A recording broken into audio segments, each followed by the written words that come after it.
बालनजीलाई धेरै कुराले प्रश्न गरिरहेको थियो। अरू त अलि उता साम्पानीजी उता अरू हुनुहुन्थ्यो, उहाँहरूभन्दा यहाँ सेन्ट्रलमा राजधानी भएको हुनाले महत्त्व पनि दिएको हो। मैले भोट हाले त होइन, मेरो क्षेत्रमा पर्नुहुन्न। तर मलाई के लाग्यो, बालनजीको कमजोरी के हो भने उहाँसित विज्ञहरू छैन, अनुभवीहरू छैन, आफू अनुभव छैन, राजनीति घरानाको होइन, धेरै कुराहरू थियो। हामी के भन्नु किन चाहियो? उहाँ इन्टिग्रेटर हो, इन्टिग्रेसन गर्नुहुन्छ, विज्ञ तपाईँलाई के को चाहियो, कहाँको चाहियो यसलाई भन्नु? कहियो मान्छेहरू ब्रेन गेन भइरहेछ। अहिले विदेशमा बसेका नेपालीहरू एकदम विज्ञहरू नेपाल फर्किरहेछन् भगाभग। स्थानीय चुनावमा जसले चाहिँ 8 गर्नुभयो उनीहरू त पाइनियर हो नि। तपाईँहरू जो जसले जितेर आउनुभएको छ स्थानीय चुनावमा, उहाँ सबैलाई म विशेष धन्यवाद दिन चाहन्छु, भलाइ दिन चाहन्छु, किनभने तपाईँ आफ्नो बलबुतामा जितेर आउनुभयो। कुनै पार्टीको पछाडि लगाएर पैसा खर्च गरेर भिड लगाएर तिक्रमबाजी गरेर ह्याकिङ ऱ्याकिङ जे गर्नुपर्ने गरेर आएको होइन नि। वास्तवमा नेता भएको तपाईँहरू नेतृत्व लिएर आएको हो कि आफै मात्रै गएर ठिक हुन्छ भन्ने सबभन्दा ठुलो रोग हो। म जितेँ भने म पुगे मात्र कहाँ हुन्छ भन्ने सबभन्दा ठुलो रोग हो। म होइन उहाँ पुगे भने ठिक हुन्छ भन्ने हो कि होइन? अब मैले बालनजीको बारेमा एउटै कुरा भनेको थिएँ, बालनजी राम्रो व्यक्ति हो, तर कहिले पनि कुनै पनि अभियानमा कहिले पनि देखिनु भएन। मेरो गुनासो उहाँप्रतिको त्यो थियो। मेरो रविजीप्रति पनि गुनासो त्यही हो। रविजी एउटा इन्डियन फिल्मको हिरो जस्तो गरेर राजनीतिमा आइदिनु भयो, कसैसँग सल्लाह नै गर्नु भएन। त्यो प्रवृत्तिले काहीँ पनि पुर्याउँदैन। हामीले युवाकालमा हाम्रो बुवाहरू त्यतिखेर त प्रौढै हुनुहुन्थ्यो, अहिलेका चाहिने नेताहरू सबैलाई युवा भनेर मानेको हो कि होइन? अनि अहिलेको बुढाहरूले प्रौढहरूले अहिलेको युवालाई नमान्ने, किन नमान्ने?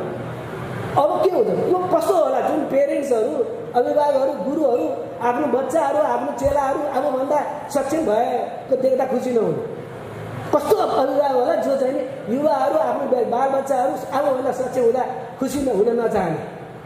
ठुलो रोग छ क्या। तपाईँलाई अहिले स्थापित नामहरू जुन देख्नु भएको छ नि, यिनीहरूमध्ये मलाई लाग्छ धेरै हार्छ। यो कारण के भने त्यो तपाईँहरूले हराएर हामीले हराएर बनाएन, त्यही भित्र विद्रोह हुन्छ। नपढे हली भन्छ भन्ने जुन हाम्रो सोच छ होइन, पढे लेखेर जानिरहेका मान्छे हलिउँ न, गाउँ गाउँमा गएर कृषि गरौँ न। तपाईँ हामी जान्न, गाउँ कसले बनाउने हो र? गाउँमा हेर्नुहोस् त अहिले मलामी छैन होइन। अमेरिका गएर अस्ट्रेलिया गएर यो गरेर त्यो गरेर यहाँ ठुला कुरा गरेर देश भन्दैन नि त। हामीले 60 लाख जति बिरुवा रोपेका छौँ, नेपालको पहिलो रकेट उडाएका छौँ, कोरोनामा सरकारले सक्दिन भन्दा हामीले म्यानेज गरेका छौँ होइन। बालनशाला जिताउन पनि हुँदैन भन्दा पनि मिल्छ, सकिन्छ, युवाहरू मिलेर बनाइन्छ लागेका छौँ। अहिले पनि फोहोर व्यवस्थापनदेखि लिएर हरेक कुरामा हामीले सहयोग गरिरहेका छौँ। नेपाललाई हामीले नयाँ लुम्बिनी मैले एउटा परिकल्पना गरेका छौँ। लुम्बिनीको वरिपरि Asian peace union, global peace union, European peace union, African peace union बनाएर हरेक वर्ष शान्ति सम्मेलन गरेर संसारभरि सत्य र शान्तिबाट फैलाउँ न। सत्य के हो, शान्ति के हो, बुद्धले भनेको कुरा के हो, शिवले भनेको कुरा, यो कुराहरू यहीबाट गरौँ। 10 वर्षको लक्ष्य राखौँ, एउटा प्रोजेक्टहरू बनाऊँ, अहिले स्टडी गरौँ न। आफ्नो ठाउँमा के छन् त स्रोतहरू, त्यो स्रोतहरूलाई त्यहाँ जनशक्तिहरू कस्तो छन्, कस्ता युवाहरू छन् त्यो ठाउँमा, कस्ता नागरिकहरू छन्, त्यो नागरिकहरू मिलेर त्यो ठाउँलाई एउटा बगैँचा जसरी कसरी बनाउन सकिन्छ। नेपालको हरेक वडामा सङ्कलन केन्द्र बनाऊँ, एउटा मार्ट बनाऊँ, हरेक ठाउँमा अर्ग्यानिक कुराहरू, नेपाली प्रडक्टहरू बनाऊँ, नेपाली कुराहरू विदेश एक्सपोर्ट गरौँ, एउटा भ्यालु बेस्ड इकोनोमी क्रिएट गरौँ होइन। ब्लकचेनलाई लिगलाइज गरौँ, भाङखेतीलाई वैधानिकता दिउँ, नेपालमा स्पेस पोलिसी बनाऊँ, नेपालमा माइनिङ गर्न सक्ने व्यवस्था बनाऊँ, भनौँ न सबै कुराहरू डिजिटल गरेर नेपालको हरेक कुरालाई ट्रान्सप्यारेन्ट बनाऊँ, भ्रष्टाचार मुक्त बनाऊँ। यति पीडा गरौँ कि मेरो ज्यान जाओस्, फरक पर्दैन। तर यो देशलाई मैले बनाउनको लागि 10 वर्ष होइन, मैले चुनाव जिते पनि, मैले चुनाव हारे पनि, यो देशलाई बनाउनको लागि मैले पुरा जीवन समर्पण गर्छु र जसरी पनि बनाउँछु एउटा बाचा गरौँ न होइन। अरूबार हामीमा केही फरक होस् न। हामी पार्टी बनाउन आएको नि होइन, हामी नेता बन्न आएको नि होइन, हामी यो देश बनाउन आएको, हामी यो देश बचाउन आएको। जसरी पनि बचाउँछौँ, जहाँबाट पनि बचाउँछौँ, जसरी होला हामी सम्पूर्ण मिलेर गर्छौँ, एउटा बाचा गरौँ न आज होइन। त्यही बाचा गरेर चाहिँ त्यसको लागि कर्ममा लागौँ न, दिनरात मिहिनेत गरौँ न। डक्टर मिलेर स्वास्थ्य राम्रो बनाउन सकिन्छ, इन्जिनियर मिलेर होइन विकास निर्माण राम्रो बनाउन सकिन्छ, किसान मिलेर कृषि राम्रो बनाउन सकिन्छ। हामी एकजुट हुन् न। गाउँ गाउँ टोल फुटेको छ, यो र त्यो भनेको छ, तरमा भनेको छ। जुन तरिकाले अलिकति यो पाठ्यक्रमदेखि लिएर शिक्षादेखि लिएर हरेक कुरा चाहिँ यसलाई परिवर्तन गर्नुतिर लागौँ न। नेपालको हरेक घरमा होमस्टे ट्रेनिङ दिएर नेपालको हरेक टोललाई एउटा बगैँचा सजाएर संसारभरिका मान्छेलाई ध्यान भूमि, तपोभूमि, ज्ञान भूमि, मोक्ष भूमिको रूपमा हामी त्यसलाई सजाऊँ न। यति बाचा आज हामीले गरौँ न। स्वतन्त्रहरू आए, युवाहरू आए, यिनीहरूले साँच्चीकै बनाउँछन्, यिनीहरू त साँच्चीकै मिलेर आएको एउटा वृद्ध एउटा हुम्लामा बस्ती आमालाई फिल होस् के मेरो स्वास्थ्यको जिम्मेवारी यसले लिँदो रहेछ। स्वास्थ्य मेरो छोराले जन्मिँदाखेरि 55 भन्दा यसले लिँदो रहेछ। यिनीहरू त साँच्चीकै देश बनाउने खालका रहेछन् भन्ने एउटा भावना आओस् न। हामी कसैको विरोध गर्न आएको होइन, कसैलाई रिप्लेस गर्न आएको होइन। हामी यो देश बचाउन आएको, देश बनाउन आएको। जसरी पनि संसारको सबैभन्दा राम्रो देश छ हाम्रो, यसलाई अझै राम्रो बनाउँछौँ र संसारभरि सांस्कृतिक सामाजिक धन्यवाद। म स्थानीय निर्वाचनमा स्वतन्त्र व्यक्ति उम्मेदवार हुनुपर्छ, स्थानीय तह स्वतन्त्र हुनुपर्छ भन्ने विचार राख्ने व्यक्ति हुँ। म सङ्घीय रूपमा स्वतन्त्र व्यक्तिहरूले उम्मेदवार दिन हुँदैन। सङ्घीय रूपमा दलगत रूपमा नै जानुपर्दछ भन्ने विचार राख्ने व्यक्ति हो। स्थानीय तहमा तपाईँ स्वतन्त्र रूपमा जित्नुभयो भने तपाईँ सरकारमा पुग्नुहुन्छ, तपाईँ आफ्नो कार्यक्रम लागू गर्न सक्नुहुन्छ। तर सङ्घीय रूपमा तपाईँ पार्लियामेन्टमा पुगिसके पछाडि पनि सरकार बनाउनलाई तपाईँ संसदीय दलको नेता बन्नुपर्दछ। 100 जना स्वतन्त्र पुगेर पनि सरकार बन्दैन। तपाईँ 100 जना स्वतन्त्र पुगेर अनि हामी पार्टी बनाउँछौँ भन्नुभयो भने त्योभन्दा पहिल्यै पार्टी बनाउनु उपयुक्त हुन्छ। दोस्रो कुरा, स्वतन्त्र रूपमा लडेर प्रोपोर्सनल रिप्रेजेन्टेसनको भोट आउँदैन। त्यस कारणले पनि स्वतन्त्र सत्तामा पुग्नुको अर्थ के हुन्छ भने आफूलाई सत्तामा पुर्याउने, त्यहाँ गएर विरोध गर्ने या आफ्ना योजनाहरू राख्ने सम्मको मात्रै उपलब्धि हुन्छ। सुधार पनि हुँदैन, परिवर्तन पनि हुँदैन, आज मुलुकले खोजेका समस्याको समाधान हुँदैन। त्यसैले अमृताजीले जे प्रश्न उठाउनुभयो त्यो प्रश्नको निष्कर्ष के आउँछ भने स्वतन्त्र रूपमा चुनाव लडेर निष्कर्ष आउँदैन। यति हुँदाहुँदै पनि म के भन्छु भने हामी सबै एक ठाउँमा आएर संयुक्त रूपमा चुनाव लड्न सकेनौँ भने पनि कम्तीमा म स्वतन्त्र साथीहरूलाई के भन्छु भने प्रचण्डको विरुद्धमा उम्मेदवारी दिनुहोस् र प्रचण्डलाई हराउनुहोस्। केपी ओलीको विरुद्धमा उम्मेदवारी दिनुहोस्, केपी ओलीलाई हराउनुहोस्। शेरबहादुर देउवाको विरुद्धमा उम्मेदवारी दिनुहोस्, शेरबहादुर देउवालाई हराउनुहोस्। यस्ता केही नेताहरू जसले आज मुलुकलाई तबाह बनाएका छन् उनीहरूको विरुद्धमा संयुक्त रूपमा एउटा सशक्त आवाज, सशक्त व्यक्तित्वलाई उठाएर उनीहरूलाई हराउने योजनामा मात्रै यो स्वतन्त्रले काम गर्न सक्यो भने पनि ठुलो उपलब्धि हुन्छ भन्ने मलाई लाग्छ। तर मेरो तपाईँहरूलाई रिक्वेस्ट के हो भने 165वटै ठाउँमा स्वतन्त्र उम्मेदवार उठ्ने एउटा र उनीहरूको एउटा सञ्जाल बनाउने र संयुक्त रूपमा सँगसँगै जाने एउटा वातावरण बनाउनुहोस्। 110 ठाउँमा नै पिआरको लिस्ट बनाउनुहोस् र त्यसरी जानुभयो भने त्यसले केही मद्दत गर्ला। अब दिनेशजीको क्वेसन यसैसँग जोडिएको छ। स्वतन्त्रलाई एउटै मात्रै चुनाव चिन्ह दिन सकिँदैन। किन सकिँदैन भने एउटा निर्वाचन क्षेत्रमा 1 जना मात्रै स्वतन्त्र हुँदैनन्, 2 जना पनि हुन सक्छन्, 10 जना पनि हुन सक्छन्। त्यसैले स्वतन्त्रको लागि एकछिन मान्नुहोस्, बालनजीकै नाम लिउँ, बालनजीले लिएको लौरो एकछिन भनौँ उदाहरणका लागि लौरोलाई नै हामीले स्वतन्त्रहरूलाई दिने चुनाव चिन्ह बनायौँ भने एकछिन मानौँ काठमाडौँको क्षेत्र नम्बर 1 बाट 5 जना स्वतन्त्र उठे नै कसलाई लौरो चुनाव चिन्ह दिने? त्यसैले यो प्र्याक्टिकल्ली पनि सम्भव छैन। अब सम्भव के मात्रै हुनसक्छ भने एउटा राम्रो प्रश्न के हामीले डाक्टर कपिलले राम्रो प्रश्न उठाउनुभयो कि चुनाव चिन्हलाई नै प्याट्रोनाइज गर्ने जुन एउटा सिस्टम बसेको छ त्यसलाई अन्त्य गर्नुपर्छ। त्यसले प्रत्येक दलले पनि र स्वतन्त्रले पनि नयाँ एकचोटि पाएको चुनाव चिन्ह अर्कोचोटि पाउन हुँदैन र फरक चुनाव चिन्ह पाउनु पर्दछ भन्ने अभियान तपाईँले चलाउनु भयो भने चुनाव चिन्हलाई प्याट्रोनाइज गर्ने कुरालाई कम गर्न सकिन्छ।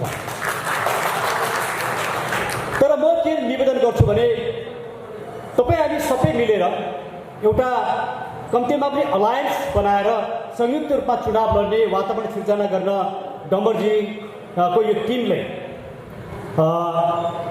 मद्दत गर्यो भने, त्यो भूमिका खेल्यो भने यसले एउटा धेरै ठुलो भूमिका निभाउन सक्दछ।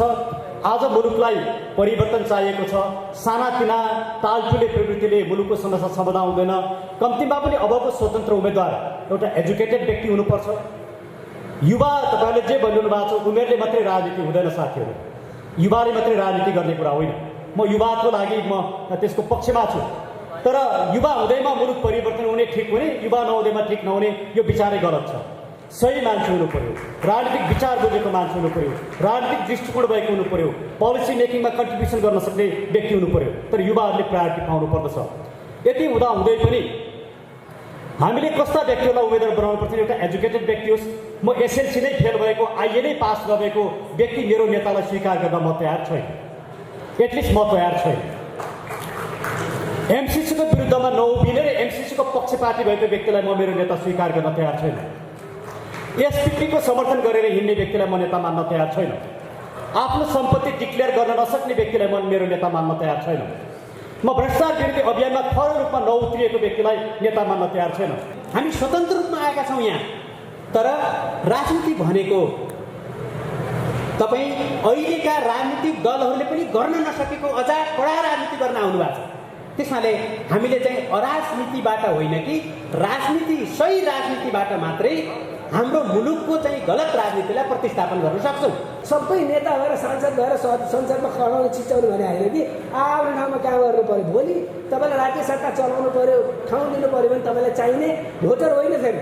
एउटा ख्याल गर्नु होला, भोटर भनेको हामी सबैकोलाई भराएको हो। त्यो गइसकेपछि देश चलाउनलाई विज्ञान चाहिन्छ। एक साइडमा त तपाईँ सरकार ढल्छ, भोटरले तपाईँलाई बचाउँदैन। अर्को चुनावमा मात्र होला हेरौँला होइन। तर बचाउने तपाईँलाई विज्ञहरूले बचाउँछ, किनभने तपाईँलाई सफल बनाउने तिनीहरूले हो। तिनीहरू त हरेक कामलाई चाहिँ नि सही ढङ्गले प्रभावकारी ढङ्गले रिजल्ट निकाल्ने तिनीहरू हो। त्यसमा विज्ञहरूसित यो जनताको भोट मात्र लिएर जो गएका छन् जस्तो विज्ञसित जस्तो नेटवर्क छैन उनीहरू कहिले पनि सफल हुन सक्दैन। मेरो 20 वर्ष काठमाडौँमा बसेर काम गर्दाखेरि मन्त्रालयमा 40वटा मन्त्रीसित 3टा प्रधानमन्त्रीसित डाइरेक्ट मेरो पोर्टफोलियो मिनिस्टर भएर काम गरेँ कि सबैलाई मैले हेरिरहेको छु उनीहरू कति निरीह कमजोर छन्, कति ज्ञान कमी छ। उनीहरूको जिन्दगी सङ्घर्ष भाग्दा भाग्दा लुक्दा जेल जाँदा बितेको हुनाले साइन्स टेक्नोलोजी नयाँ इकोनोमिक्सको बारेमा ज्ञान छैन। त्यस कारण उहाँहरूको वरिपरि मान्छे छन् के ओपन दलहरू जस्तो नेपाली काङ्ग्रेसको दलमा धेरै छ त्यस्तो कारण पनि त्यो ओपनै भएर बसेको जेलै बसेको तर चाहिँ अन्डरग्राउन्ड बसेको होइन। अरूलाई धेरै गाह्रो छ, अन्डरग्राउन्ड बस्नेहरूलाई विज्ञहरूको धेरै गाह्रो छ। तपाईँहरू कहिले पनि न जेल जानु पऱ्यो न अन्डरग्राउन्ड बस्नु पऱ्यो। तपाईँहरूसित बढी राम्रो विज्ञहरू छ। तपाईँहरूले मौका पाउनुभयो एउटा सांसद 2टा सांसद 3टा सांसदले संसदमा घनघनाएर बोलिदिनु भयो भने धमाका दिनुभयो भने विश्वले तपाईँ हेरिरहेको छ नेपालमा यस्ता पनि रहेछ नि सांसद। किन चाहियो हामीलाई धेरै, किन हामीलाई त्यो भिड चाहियो? हामी भेडाको भिड हो। दौड्दै जानुहोस् न, म भन्दा योग्य अर्को छ भने मैदान तपाईँले छोड्नलाई तयार हुनुपर्छ। यो कुरा ख्याल गरिदिनु होला। तपाईँले दौड्दै भन्दै गर्दा कुद्दै जाँदा हामीलाई थाहा छ म्याराथन दौड्दाखेरि 1 किलोमिटर पुग्दाखेरि सबै जस्तो अर्को फुर्तीले दौड्छ 100 मिटर दौडे जस्तो दौड्ने एकदम अगाडि जस्तो देखिन्छ। दोस्रो किलोमिटरमा ऊ थापेर लत पर्छ बिस्तारै कुद्नेर अगाडि कुद्छ के।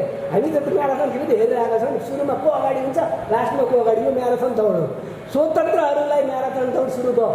दलहरू यो 3-4 दशकदेखिका दलहरू दलका नेताहरू ह्याक भएको छ कि दे हेभ बिन ह्याक भइसकेको। अब त्यो सुपछि लाएर चल्दैछ त्यो कुरा चाहिँ बुझ्नु पर्यो।